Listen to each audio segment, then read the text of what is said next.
This is Abby from Realistic Kitchen and Gardens, and today we are making a sheet pan dinner with salmon, roasted potatoes, and broccoli. We're going to start with our side dish of potatoes. These are gold potatoes from a local vendor. They already are washed, and I have 1.5 pounds, and I'm just basically slicing them kind of like a steak fry, a really small steak fry, just kind of wedges.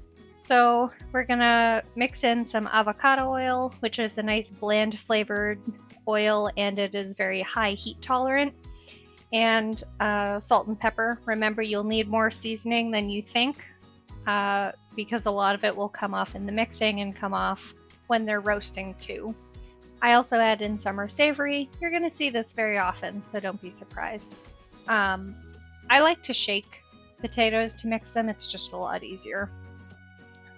You want to pop them in the oven at 475 for about 20 minutes, and then we're going to start our salmon and sauce. Start with the juice of half a lemon. I like to roll lemons so that it helps release the juice in them. So we're going to just pop this in half and juice half of it. You need about 2 tablespoons. Otherwise, you need a tablespoon of whole grain mustard. If you don't have whole grain mustard, you can use half a teaspoon each of yellow and brown mustard seeds for texture, a teaspoon of Dijon mustard, and then you continue on with the rest of ingredients of a teaspoon of honey, about 2 tablespoons of olive oil, and salt and pepper to taste in the sauce.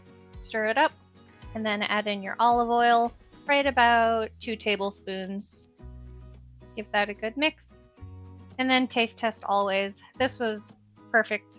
Again, if it's too lemony, just go ahead and add in a smidge more honey. Then I have the fish in Ohio, so I don't have, unfortunately, access to a fresh seafood market. 2 fillets, thawed out, frozen, wild-caught Atlantic salmon, which is probably the strongest tasting fish you can get, so if you don't like strong fish, please don't get it.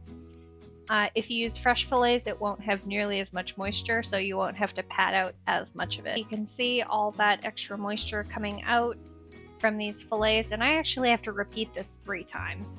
Then we flip it over and take a look at skin side and wipe off that extra meat. That'll just burn on the bottom if you leave it.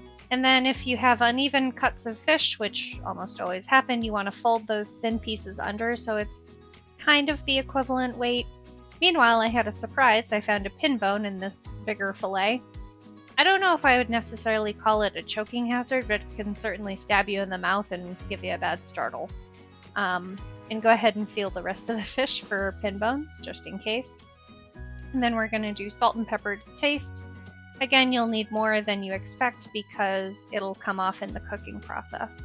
You're going to decrease your oven to 275 Fahrenheit down for the fish. You're going to lay this down skin side down on a little oil and then add a little bit more oil. If you leave it dry, it will taste even worse fishy. So we're going to cook it until it reaches 125 internally. As your fish cooks, go ahead and start heating up your broccoli. Microwave for 5 to 7 minutes. This is after 5 minutes, it's at only 106, so we're going to put it in for 3 more minutes. After those 3 minutes, the first one was at 120 and the other one was only at 114. So back in the oven, much to my faux pas, and that first one I said I should have taken out, it ended up being 135 and it'll end up cooling to be at about 140. Very overcooked for fish, and unfortunately my husband could tell, so please don't overcook it as badly as I did. This piece that ended up finishing at 125 perfectly was indeed perfect. So then we're plating, add in some potatoes, some broccoli, and then the sauce. Generous sauce, it's super low calorie and it's really refreshing. The texture of the whole grain mustard is really not that bad. I think it's quite pleasant. If you like this kind of stuff, please like, comment, and subscribe.